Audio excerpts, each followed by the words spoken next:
last row of the mountain. We have vacancies. Also sad, those first two guys. I never wanted them down there. How fun. Trevor and Gino. You're two guys. Listen, this isn't Pro Football Focus, so I oddly don't think Gino outplayed Patrick Mahomes this weekend, so he drops. Spencer Rattler came back down to earth a bit. Mac, I'm not going to drop him off the mountain because they did win, but he did not play well, KW. And Bryce, it's weird because they are winning now. He is still not playing well. I'm sorry, he's just not playing. He has a few moments here and there. Yeah, a few moments, and again, you're like, oh, that was good for Bryce. And then you have that moment, you're like, he was the number 1 overall pick in the draft. He's in year 3. But he's out, right? He's not. And then a couple vacancies. And then he's hurt, but he hasn't missed any time yet, so he's not off. Okay. Row 6, pardon me. Caleb and CJ. They can commiserate together, maybe give each other some advice. Bo Nix. I moved him up because I'm fair, because that fourth quarter was electric. Everything before it was disastrous. Joe Flacco went from off the mountain to row 6. I thought about row 5 for him, to be totally honest. He was out there dealing. Jacoby Brissett, I thought, played really well, Brew. He was under constant duress, but I thought he played well. And Michael Penix, I'm going to be real honest with you here. I almost had a vacancy in row 6 and put Penix in row 7. Penix has not been exactly lighting the world on fire either. Now, luckily, the top 15 is a really solid top 15. But they're doing all the heavy lifting for quarterbacks across the league. Row 5, Jordan Love stays where he is. Sam Darnold has to drop even in a win.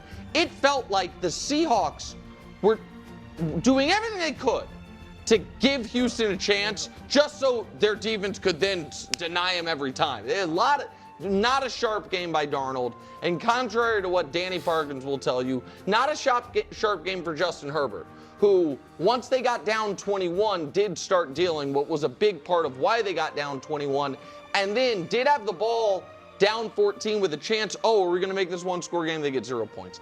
Jaden's a tough one because he got hurt. I think he's played well, but the injuries are a concern.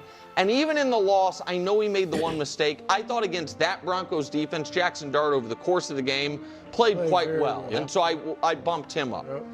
Top 10. Jalen Hurts back in the top 10. I'll take it. You could argue should be higher based on this past week. And his actual year-long stat line, as far as total touchdowns and turnovers, is quite good. Better than probably the eye test for the season, but this week the eye test was unbelievable. Daniel Jones and Jared Goff stay where they are. And Aaron Rodgers, fair is fair. He's played well. He has played this year like a top 10-ish quarterback. He is there as well, even after a loss to Cincinnati. I don't put that loss on him. And what could have been the game-winning touchdown was one of the best plays Aaron Rodgers made in 4 years, where he rolled out and then hit, was it Freiermuth for what they thought was going to be the game winner. Top 6, row 3. Drop from the top spot, Bake Show. Again, this is a very, very packed, top 3, 4, 5, 6. So it was hard. I didn't want to drop Baker this far. It felt fair to do so. I think he's played great. I still think he's a legit MVP candidate. Drake May continues to just be excellent. There's no addendums you need to put on that. He's just playing excellent, and that throw to Booty near the end of the first half was, I think, the best throw he's made in his career. Josh Allen had the week off. We're not going to move him. Who's going to be at the top? Top 2. Everybody's All-American Matt Stafford, fresh off a 5-touchdown performance in London, and Dak Prescott, who's playing the best football of his life. It, however, is not enough as we back. Yeah. We know it's Mahomes. Yeah. This is absurd. First off, Mac Jones did not play poorly with the 49ers at all. First off, I thought the Falcons had a great defense. Did they not? And Mac Jones actually played pretty well. The one interception was obviously not his fault. Penix has been playing actually pretty well as well. It is funny, though, because last week I said it was ridiculous to have Caleb above Jaden. There was a whole back and forth. Jaden actually didn't play that well, and Caleb played amazing. And now Jaden plays neutrally and then gets injured, and now Caleb goes back down below. So it's like, you think? Flacco actually played unbelievable. and deserves a massive, massive amount of credit. But putting Jackson Dart on the level of Jaden Daniels and Justin Herbert and Sam Darnold and Jordan Love is just insane. Yeah, it's just absolutely insane. And it makes absolutely zero sense. Having Justin Herbert drop, contrary to popular belief, how about watch the video that I made? Justin Herbert played unbelievable. Justin Herbert played unbelievable. Can we stop downplaying what Justin Herbert has been dealing with, okay? This is actually so perfect because Justin Herbert was pressured 27 times. Baker Mayfield, 28, so he beat him in the pressures. Trevor Lawrence, 27. So let's just take these three quarterbacks who were pressured at an alarming rate. Justin Herbert was sacked the least, only 3 times, and had 3 scrambles. Trevor Lawrence, 7 sacks. Baker Mayfield, 4. So Justin Herbert dealt with the pressure better. His adjusted completion percentage, we'll just do it this way, was 80%. He was pressured 27 times. They were all pressured 27, 28 times. And yet Justin Herbert's level of accuracy was absolute insanity. 80% adjusted completion percentage. Absolutely, positively bonkers. Bonkers, bonkers, bonkers. Okay? Just look at the offensive rating with those pressures. Baker Mayfield, 46.7. Trevor Lawrence, 68.7. Justin Herbert, 81.6. 3 touchdowns. Now, the 2 interceptions, one was just a beautiful interception. You could maybe blame Justin Herbert, beautiful interception. And the other one was kind of a fluke. It hits the helmet and skyrocketed to the moon. Here's where it gets even more fun and interesting. They all threw, Trevor Lawrence threw 48, but we'll just make it an even 50. They all threw around 50 to 55 pass attempts, okay? Trevor Lawrence, 296. Baker Mayfield, 228. Justin Herbert, 420 yards. 420 yards, 7.6 yards per attempt. And no, it was not prevent defense. That's why I went through the film. I went through the highlights. I made a whole separate video. Justin Herbert was making some of the most unbelievably insane throws you could ever witness. So that's why, say it with me, you got to actually watch the game and not just look at the box score. And Sam Darnold actually played really well as well. I guarantee you, a lot of these guys were not watching the games until 1, 2 o'clock in the morning, especially for the East Coasters, okay? I'm very, very, very confident about that. Very confident about that. So Sam Darnold actually played well, had one of the most beautiful throws I saw all season to Jackson Smith and Jigba. The interception that he had was insane. Go watch the highlight. It by Stingley. Unbelievable. And they scored 27 points on the best defense in the NFL, which was who was giving 12 points per game. So don't blame that on Sam. Kind of insane.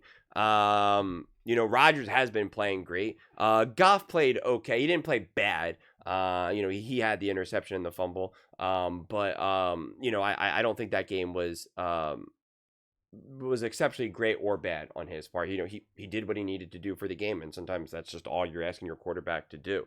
Daniel Jones in the Indianapolis Colts offense has just been through the roof, and Jalen Hurts, surprisingly, statistically, is actually a great quarterback. Oh, you don't say.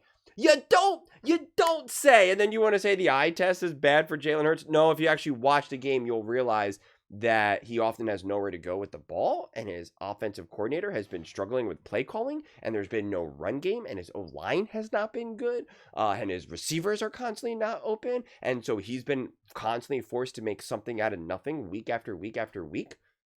Some may even say that he's been carrying the Philadelphia Eagles. It's strangely enough, if you look at the numbers, total touchdowns and turnovers, he's actually doing pretty well. Oh, that's unbelievable. I didn't know that. That's so crazy. It's so hilarious with Jalen Hurts because Jalen Hurts has 16 total touchdowns and 11 passing touchdowns, which by the way is top 10.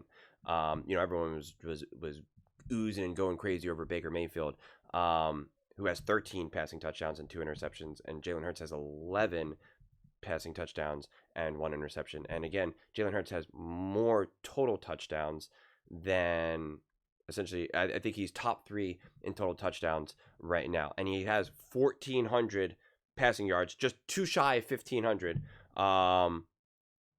which is also up there in the NFL. He's just shy of being in the top 10 And again, it's just with a 69.7 completion percentage, and it's just weird. We praise Baker for throwing a couple hundred more yards, less total touchdowns, lower completion percentage, and yet Baker is an MVP candidate. Like, I don't understand. Mahomes, again, I think they're identical with total touchdowns right now. Jalen has better completion percentage. And again, don't tell me it's like, well, it's the weapon. Well, Mahomes couldn't win until he got Xavier Worthy back and Rasheed Wright. You know, he was struggling. I don't make the rules. I don't make the rules at all. So I want to know what the criteria is. And again, if it's a rich tapestry, with these current stats and performances, his perfect game, all this type of stuff, how is Jalen Hurts on the same level of Daniel Jones, Jared Goff right now? And Aaron Rodgers is always the biggest outlier because like he's played for like 100 years. How is Jalen Hurts below Drake May? How is he below Baker Mayfield? How is he below Dak? Like, again, is it a rich tapestry or not? You got to tell me. It doesn't make sense. If it's a rich tapestry, how is Baker Mayfield on the same level as Josh Allen? If it's a rich tapestry, how is Dak Prescott above Josh Allen? That's why this mountain continues just to make less and less sense. Which is why I started doing my own mountain, because it's just like it doesn't actually make any sense. Is it a rich tapestry or not? Yes or no? Yes or no? I want to know. Or is it just kind of like, we'll just really make it up?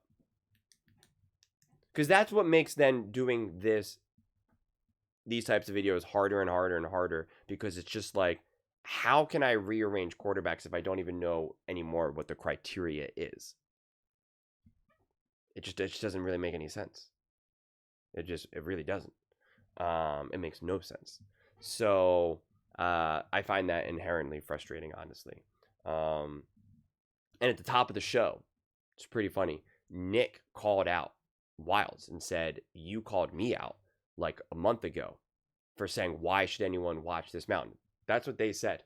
That is what he said. I'll play it for you. You introduce us? Chris Broussard, Kevin Wilds, and Nick Wright wants to say something. Kevin Wilds, whether he knows it or not, 5 weeks ago hurt my feelings. From what? When? I did an edition of The Mountain, I think after week 1, and this is what Wilds did. He's like, well, it's just there's no point of it if it's not even possible for other people to be at the top. That's true. Right, but there was. So Nick felt that comment, and that's what Wild said. And that's what then gave me, more of the motivation to be like, yeah, I agree. I'm fried, because it's just like none of it really makes any sense. And Nick felt it. His words. That was his words. His words. So yeah, I don't know, man. Someone told me that I should show my mountain during this segment. I'm like conflicted because it's completely different. My mountain is strictly week to week to week, nothing else. It's just looking at week 6, just looking at week 7, just looking at week 8, etc., etc. So comparing the two really makes no sense. All I can say is definitely check out that video. I'll give you a little sneak peek. No, I won't. I'll just leave it. You'll have to go watch the other video to play it. Yeah. Again, if it's just this season, if it's this season combined with a rich tapestry, how is Jalen Hurts on the level of Daniel Jones? How is he below Drake May? How does any of this make any sense? It doesn't. How is Bo Nix on the same level? How is Bo Nix below Jackson Dart right now? Having one of the most successful rookie seasons of all time. And then just leads one of the most historic comebacks we've ever seen in the history of the NFL. And yet he's below Jackson Dart. Like what? Come on. This is insane. How is Mac Jones behind Spencer, Radler, Gino, and Trevor. We know it's left to right. We know it. We know it. How does that make sense? Mac Jones has been playing really, really, really well. Okay, on an also decimated team. Like it's just a mess. It's just a mess. But those are just my thoughts. I'd absolutely love to hear yours. What do you guys all think about Nick's anthill? Let me know in the comments below. I read every single comment. So whether you agree with me or disagree with me, either way, let's get in some discussions. Let's get in some fights. But ultimately, let's just have some fun. And please do consider subscribing. We are building an amazing community here, and absolutely love to see you part of it. I want to build something that we all generally feel connected to. Something that we're really excited to be part of. I think we're well on our way to doing it. Please don't forget to give this video a thumbs up as it really does help with the visibility and the algorithm. Thank you so much. See you next time.